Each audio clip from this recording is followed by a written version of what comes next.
Oh, nalalanta na gulay natin, sobrang init. Yan, repolyo natin. Hindi kinaya yung lakas ng init. Kailangan natin diligan ng 3 beses isang araw.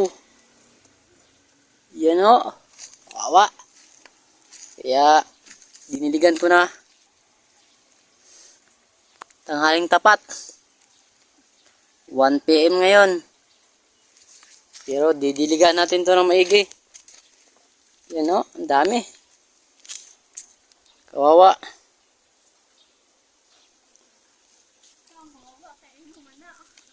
Kawawa pala ako.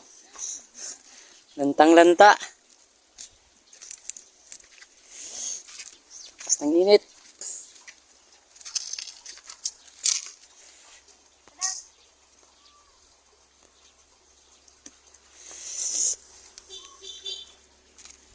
Uhuy. Didiligan ko pa to uli.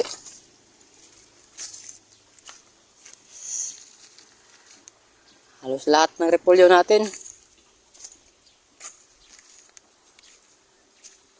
Okay lang yan. Didiligan ko to. Ito, nakapayong tayo habang nagdidilig. Dahil sa lakas ng init. Nakaka-recover din naman to pagkatapos natin madiligan. Mga 1 oras lang. Kaya maraming na-failure ng mga farmer ngayon dahil sa tagtuyot na panahon. Lalo na pag walang source of water. Baka siguro hindi magiging ganito yung garden ko ngayon. Kung yung inaasahan ko, yung tubig lang sa fish pan ko na may bukal. Kasi sa ngayong panahon, sa sobrang lakas ng init, siguro tuyo na tong bukal ng fish pan ko. Buti nga may kapitbahay tayo na may malakas na tubig ay pumayag para mag-connect tayo patungo sa fish pan natin. Ito. Kahit ganito lang tong agos nito, nakakatulong na rin to. Kasi minsan pag di sila gumagamit, malakas yan. Mahirap na talaga magtanim ngayong panahon. Hindi mo na maintindihan kung makakaani ka ba o hindi. Kaya wag nating asahan na bumaba pa yung presyo ng pananim ngayon. Kasalanan din naman natin, bakit ngayon lakas na ng init. Dahil di tayo marunong mag-recycle sa mga plastic. Sunog di sunog lang tayo ngayon eh. Wala tayong pakialam sa susunod na panahon.